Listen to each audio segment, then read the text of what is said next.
Fala aí, pessoal, tudo certo? Mais um vídeo aqui, né? E meio atrasado, né? Pô, vocês sabem, a Copa complica, um jogo em cima do outro, fica nesse sentido, né? Pelo amor de Deus, acompanhar é maravilhoso. Mas eu queria falar sobre Costa do Marfim e Equador. Eu falei, eu não tinha vídeo ontem mais tarde, né? Falei, vou deixar Costa do Marfim e Equador para ser um vídeo separado. Acabou que hoje, fazendo minhas coisas aqui, eu não consegui parar para gravar o vídeo e eu esperei Espanha e Cabo Verde, também estava assistindo e tal, e eu falei, cara, não vai ter jeito, vai ter que ser juntos os dois. Também assisti Bélgica e Egito, claro, terminou em 1-1, né? Empatado em 1-1. Estou gravando esse vídeo antes de começar a Arábia Saudita e Uruguai. Mas vou deixar o Bélgica e Egito pro lado, porque eu achei que são duas grandes histórias. Mais ou menos igual o vídeo de ontem, né? Só que, além de duas grandes histórias, foram dois bons jogos. Porque aí, nesse momento, você pode estar se perguntando, pô, Edu, mas Cabo Verde só se defendeu e tal. Mas é isso que é interessante, né? O futebol te permite jogar de várias formas, não tem um jeito errado ou certo. E Cabo Verde, dentro das suas limitações, aplicou, dentro da sua estratégia também, praticamente um modelo ali 100% de execução, né? Que aí dificultou a Espanha de fazer o seu gol. E claro, conseguiu aí esse ponto histórico na sua primeira partida em Copas do Mundo, primeira participação, já saiu com clean sheet. E o goleiro Vozinha foi o herói.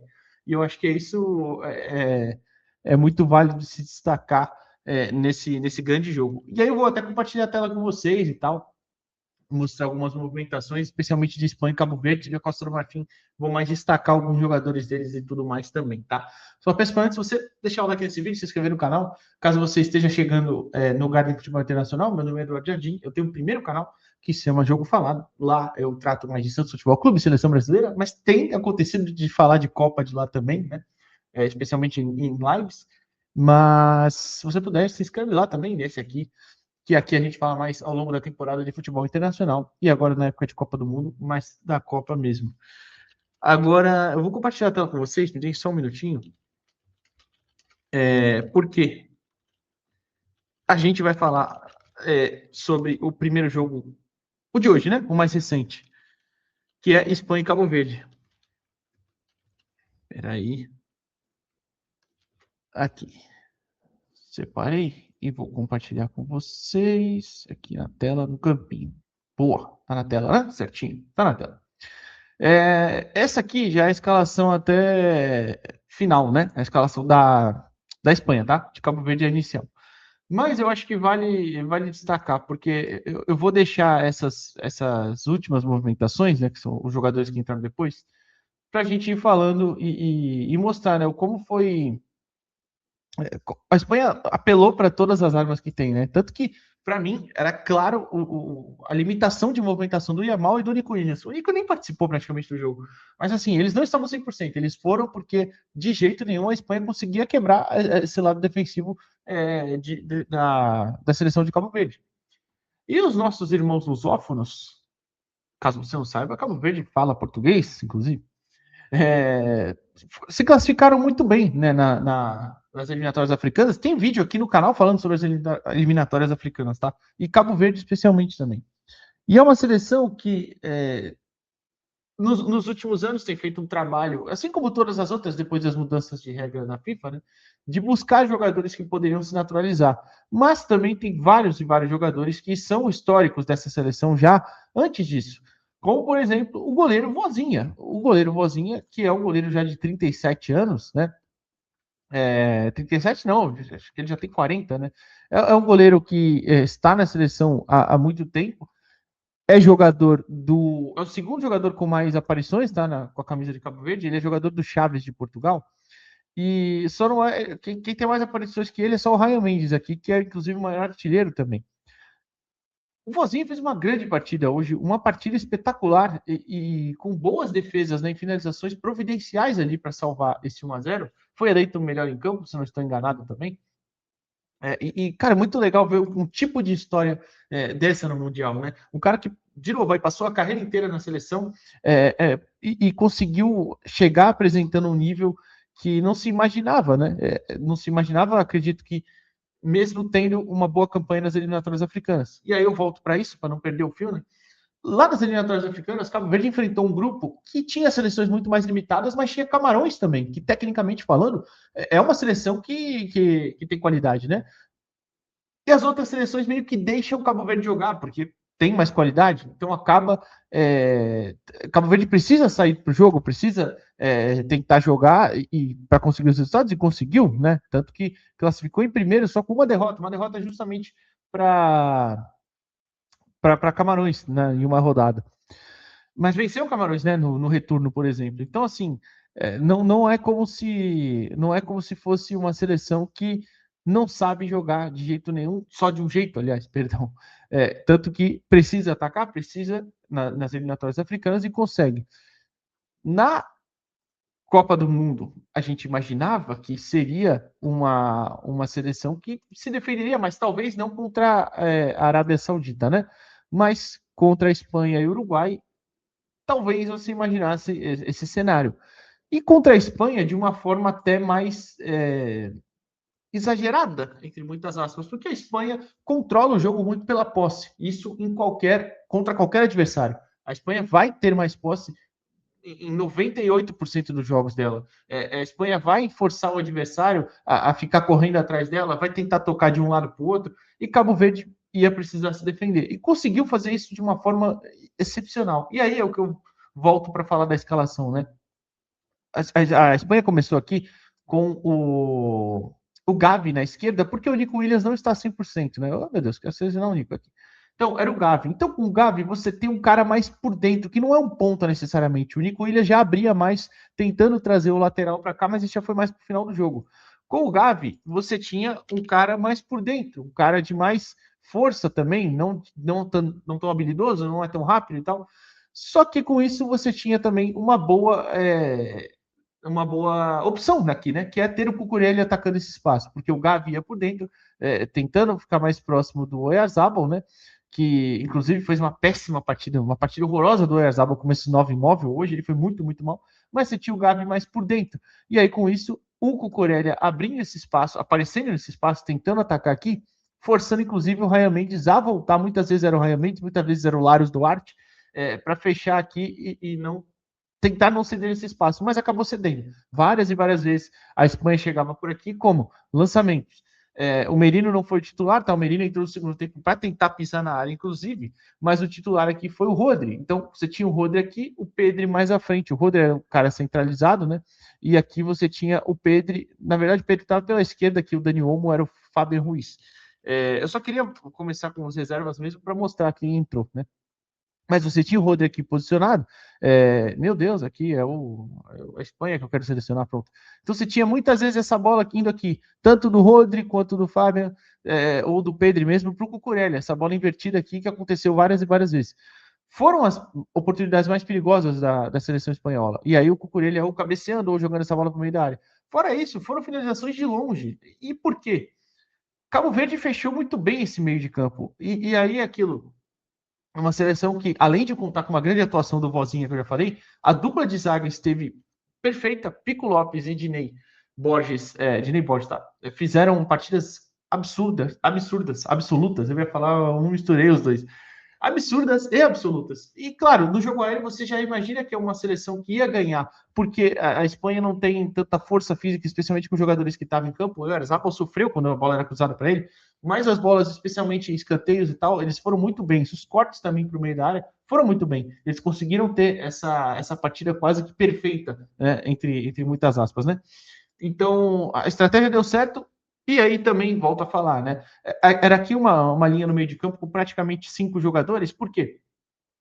Tinha o Lenine como esse cara mais preso, muitas vezes baixava na primeira linha e ficava com 5 aqui, mas muitas vezes ele ficava um pouquinho à frente da zaga. E aí você tinha o Larios Duarte, o Jamiro Monteiro, o Giovanni Cabral pelo lado e o Ryan Mendes pelo outro.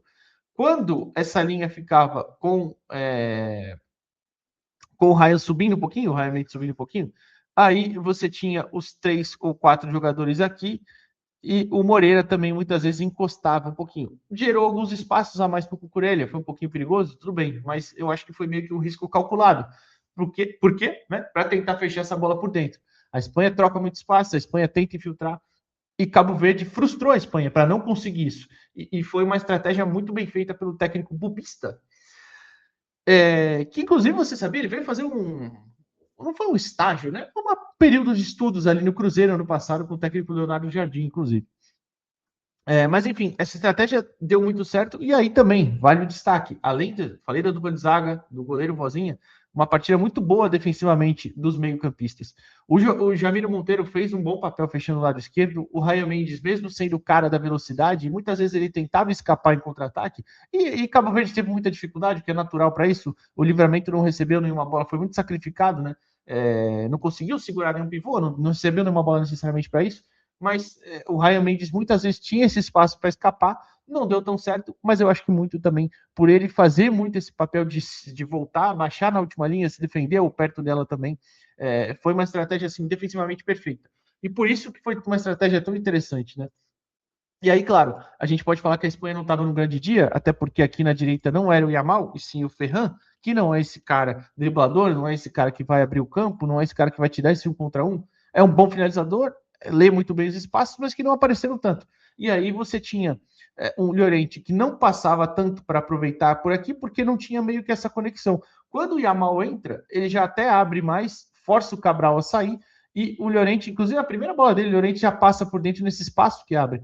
Não dá em nada o cruzamento, a zaga tira, mas é um espaço que surgiu de forma interessante. Então a Espanha teve muita posse, rodou bastante, faltou inverter talvez com um pouco mais de velocidade, faltou um jogador de mais essa capacidade técnica do drible, de 1 contra 1, para quebrar uma linha, faltou. Mas dentro da estratégia, a Espanha meio que controlou o jogo, mas faltou justamente esses caras, que eram o Yamal, o Nico Williams, ou o próprio Oyarzabal, que até conseguiu escapar em uma bola ou outra para finalizar, mas finalizou muito mal, né? Ele teve uma que ele foi travado, outra o goleiro defendeu. Teve uma finalização do Ferran na trave, que é uma dessas bolas invertidas, né? Que aí o Cucurella cruza e o Ferran chega batendo na trave. Ferran aqui. Chega batendo na trave, mas foram brechas muito pequenas que a Espanha arrumou, que assim, a Espanha não jogou o seu máximo, claro, mas muito porque Cabo Verde frustrou a Espanha. Então, uma estreia muito interessante de Cabo Verde, primeiro ponto, né, na sua primeira partida na história das Copas, mas da Espanha também, que eu imagino que, até a entrevista do Rodri depois do jogo falando que esse tipo de jogo é muito difícil, que você tem que forçar o adversário a sair e tal, e eles foram muito bem.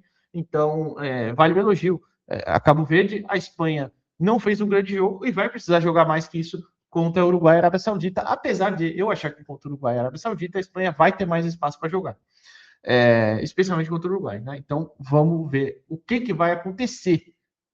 Mas aí eu fecho esse campinho para a gente falar rapidinho também de Costa do Marfim e Equador. Só que no caso de Costa do Marfim e Equador, eu não vou necessariamente mostrar o campinho com os dois times igual foi aqui. Eu só queria colocar um pouco sobre a seleção marfinense. Por quê? A seleção marfinense teve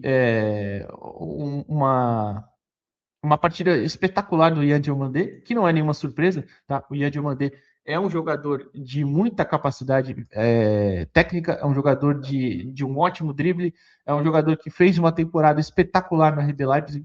Ele é formado, se eu não me engano, ele antes do Leipzig ele veio do Leganés, mas ele não é formado lá, eu não lembro o time que ele é formado. Eu posso ver aqui até, mas ele fez uma temporada muito boa na Bundesliga, um dos principais pontas da competição. Se eu não estou enganado, ele foi também um dos jogadores com mais taxa de dribles certos, e os dribles dele são sempre para frente, são dribles que complicam o adversário, que vão para cima do adversário, que são feitos em uma zona perigosa do campo, enfim.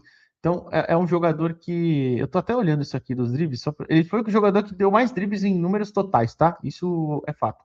Isso é certeza, aliás. Agora, o outro, deixa eu ver a taxa de dribles que eu queria passar para vocês, falar certinho. Mas eu não estou achando. Mas, enfim, tudo bem. É um jogador de muita capacidade técnica. E foi um dos principais aqui. Ele foi um jogador que mais acertou dribles por jogo também, tá? Na média. Cara, é absurdo. É um jogador que é muito bom no que se propõe a fazer, que é ser esse ponta agudo, esse ponta de velocidade. Ele começou o jogo pelo lado direito, ele foi para o lado esquerdo também em certos momentos. O Nicolas Pepe não fez um grande jogo, também é um jogador que se esperava uma boa participação ofensiva, acabou que não aconteceu tanto. e você tinha muitas vezes ele tendo que aproveitar esse espaço que o Diomandé poderia criar. Não deu tão certo, ele não fez tão bem essa função, né? O Nicolas Pepe que eu tô falando, tá? Então, você muitas vezes acabou tendo um pouquinho de dificuldade, ainda mais que você enfrenta uma defesa tão boa que é a defesa equatoriana. Mas, para citar, por exemplo, o próprio 1 contra 1 do Diomandé com o Pierre Campier, né? Pierre Campier é um dos principais zagueiros do mundo hoje, o zagueiro do Arsenal. Ficou feio pro Campier, né? Ficou feio. O Diomandé ganhou a maioria das jogadas e tal e dificultou bastante. Agora eu até compartilho o campinho, porque só para mostrar uma questão mais interessante que eu achei, que era, aqui a gente tinha o Wahi e o, até peço perdão se eu estiver pronunciando errado, né? O Eli Wahi, que é centroavante do Nice, ele fazia esse papel mais por dentro, claro, do jogador de um pouquinho mais de força, enquanto que, não necessariamente de força, né? Mas um cara um pouco mais fixo, né? Isso que eu quero dizer. Enquanto que o Diomandé era esse cara aqui, que tinha essa liberdade para ir para o lado e também jogar por dentro. O Nicolas Pepe meio que caía como um armador, porque esse lado direito ele é muito feito pelo Guela Doué, um jogador que é irmão do Désiré Doué, jogador da França, né? O Guela Doué é um lateral também tem muita capacidade ofensiva, jogador do Strasbourg, da França, né? Então ele tinha muito esse papel, né, de fazer esse corredor e tinha essa liberdade. Tanto que aqui por dentro você tinha muitas vezes o Seco Fofaná ou o Kessié cobrindo também, e são jogadores aí de muita capacidade física para fazer isso, né? Por isso que o fizeram. Então a Costa do Marfim teve esses pontos aí positivos, mas especialmente com o Yan Diomandé. A gente pode falar ainda também. Eu gostei da entrada do Sangaré no segundo tempo, achei que ele foi melhor que o Fofaná, inclusive, mas o Sangaré é um jogador com mais capacidade técnica, né? É um jogador do Nottingham Forest que atua em uma faixa parecida até no campo, mas que eu vejo com mais condições técnicas mesmo de chegar um pouquinho à frente do que o Seco Fofaná, né? Então, assim como eu também acho que o Seco Fofaná é um jogador que entende melhor as leituras defensivas, né? Mas enfim, são questão de escolhas, né? Então, achei que dá para falar dele também, que foi muito bem. E do Amad Diallo, né? Autor do gol da vitória, um menino que é visto como uma sensação no Manchester United, né? Acabou entrou no lugar do Touré, né? Do Basumana Touré, se não estou enganado. E aí, inclusive, o Diallo meio que vai para a direita, né? Não tão para a direita assim, mas fica caindo por esse lado. E aí você tem o Diomandé livre do outro lado, né? Por lá. Então, você tinha o Diallo sendo o ponta por aqui e acabou aparecendo na área, né, para fazer o gol depois. Fez aquela leitura muito interessante do lance também. E claro, uma grande jogada do Singo, né? O Singo que é um jogador que ele é lateral de origem, né? O Alfred Singo, que ele acabou vindo para lateral depois quando sai o Guela Doué, né? Ele é um jogador que era lateral, mas tem jogado como zagueiro recentemente, né? No Galatasaray. Não sei se no Mônaco ele já atuou assim também, para falar bem da verdade, eu não acompanho muito o campeonato francês, não sei como é que ele estava lá, mas no Galatasaray ele fez muito esse papel também de zagueiro, né? Então, quando ele foi, mas ele é um lateral de origem, né? Repetindo. Então, quando ele foi para lateral não é uma surpresa. E aí ele foi conduzindo e é muito mérito do jogador, claro que na reta final que já estava da partida, né? Todo mundo muito cansado. É muito mérito do jogador disparar daquela forma e conseguir o cruzamento para o gol. Até vou fechar o campinho, porque eu já vou finalizar o vídeo. Então, fica o elogio. Né? Foi a linha de fundo, muita capacidade física e cruzou muito bem, né? Foi um passe mesmo, né? Não um cruzamento, foi um passe. Ele coloca essa bola no espaço ali e o Diallo chega batendo bem. O Diallo, que até, para eu não perder o fio e realmente finalizar esse vídeo,